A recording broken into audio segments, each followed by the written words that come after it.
You again. I hope कि आप सभी अच्छे होंगे और आपने अपने लास्ट टॉपिक को रिवाइज कर लिया होगा। लास्ट क्लास में हमने चैप्टर 11 ठीक है transportation in animals and plants की बात की थी। उसमें हमने देखा था कि हमारा सर्कुलेटरी सिस्टम क्या होता है। सर्कुलेटरी सिस्टम में बहुत तीन हमने कंपोनेंट्स के बारे में बात की थी। उसमें हमने फर्स्ट बात की थी ब्लड के बारे में, ठीक है। तो आज हम बात करेंगे ब्लड के कंपोनेंट्स के बारे में कि कितने टाइप्स ऑफ ब्लड कंपोनेंट्स होते हैं। फर्स्ट बात करते हैं blood plasma, second red blood cells, then white blood cells and last blood platelets. तो फर्स्ट बात करते हैं blood plasma. The liquid substance present in the blood is called blood plasma. अब जो लिक्विड सब्सटेंस होता है, आप सभी सोच रहे होंगे कि जो हमारा ब्लड होता है वो पूरी तरीके से लिक्विड ही तो होता है, लेकिन ऐसा नहीं होता। कुछ सब्सटेंस ऐसा होता है जो कि लिक्विड होता है, उसी को बोलते हैं हम blood plasma.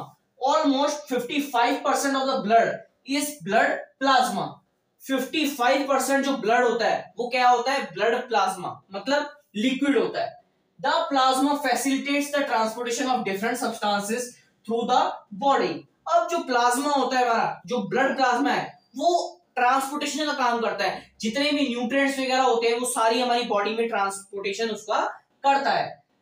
The blood plasma is made up of water, salts, fats, proteins and sugar. जो हमारा ब्लड प्लाज्मा होता है वो फैट्स, शुगर, प्रोटीन, इन सब चीजों से मिलके बना होता है। नेक्स्ट बात करते हैं रेड ब्लड सेल्स। इसको हम एक और शॉर्ट फॉर्म में बोल सकते हैं आरबीसीज। क्या बोल सकते हैं, आरबीसीज। इसी तरीके से ये क्या है, व्हाइट ब्लड सेल्स, डब्ल्यूबीसीज। तो आरबीसी की बात करती है, रेड ब्लड सेल की बात करते हैं। They are present in ample amount in 40 to 45%। Ample का मीनिंग लार्ज अमाउंट, ठीक है। ये जो हमारा रेड ब्लड सेल होते हैं ये लार्ज अमाउंट में प्रेजेंट होते हैं, 40 to 45%। They are red in color because they contain a special pigment called hemoglobin। अब इनका जो कलर होता है वो कैसा होता है, रेड कलर का होता है, क्योंकि इनके अंदर एक स्पेशल पिगमेंट होता है जिसको बोलते हैं हीमोग्लोबिन। आप सभी ने देखा होगा कि जब हमारे को कोई वीकनेस वगैरह हो जाती है या फिर कोई बीमारी वगैरह हो जाती है तो उस टाइम पे डॉक्टर कहते हैं कि आपको हीमोग्लोबिन की कमी हो गई है। तो हमारा जो कलर होता है रेड कलर, उसमें भी इफेक्ट आने लग जाता है। The oxygen we takes in bind itself with the hemoglobin and hence reaches every cell of the body through the blood। अब जो ऑक्सीजन होती है हमारी, ठीक है, जो हम ऑक्सीजन को इनहेल करते हैं वो क्या है, बाइंड हो जाती है किसके साथ, हीमोग्लोबिन के साथ, मतलब उसके अंदर मिक्स हो जाती है और तभी वो हर एक सेल ऑफ बॉडी तक पहुंच पाती है। अब आप सभी सोच सकते हैं कि अगर हमारे को हीमोग्लोबिन की कमी होगी तो जो ऑक्सीजन उसके साथ मिलके हर एक सेल्स की बॉडी में जा रही है उसमें भी क्या होगी, दिक्कत आएगी। इसी की वजह से हमारे को दिक्कत का सामना करना पड़ सकता है। नेक्स्ट बात करते हैं थर्ड की, व्हाइट ब्लड सेल्स। इसको बोल सकते हैं हम डब्ल्यूबीसीज, ठीक है। They are present in fewer amount, almost 1%।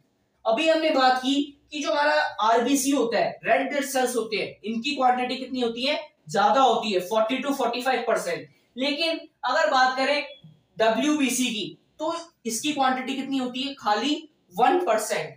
But performs a vital function in the body. लेकिन जो इसका काम होता है हमारी बॉडी में, जो इसका फंक्शन होता है वो बहुत ही इंपॉर्टेंट होता है। These cells fight against the germs present in the body. अब जितने भी जर्म्स वगैरह होते हैं बॉडी में, उन सभी चीजों से मदद करता है हमारा डब्ल्यूबीसी। नेक्स्ट बात करते हैं, लास्ट आता है हमारा ब्लड प्लेटलेट्स, ठीक है। आप सभी ने देखा होगा कभी किसी को डेंगू वगैरह हो जाता है तो डॉक्टर बोलते हैं कि आपकी प्लेटलेट डिक्रीज हो गई है या फिर प्लेटलेट्स आपकी कम हो गई हैं। तो उस टाइम पर these are the cells that help in the formation of blood clot and prevent the blood from flowing out of the body due to an injury.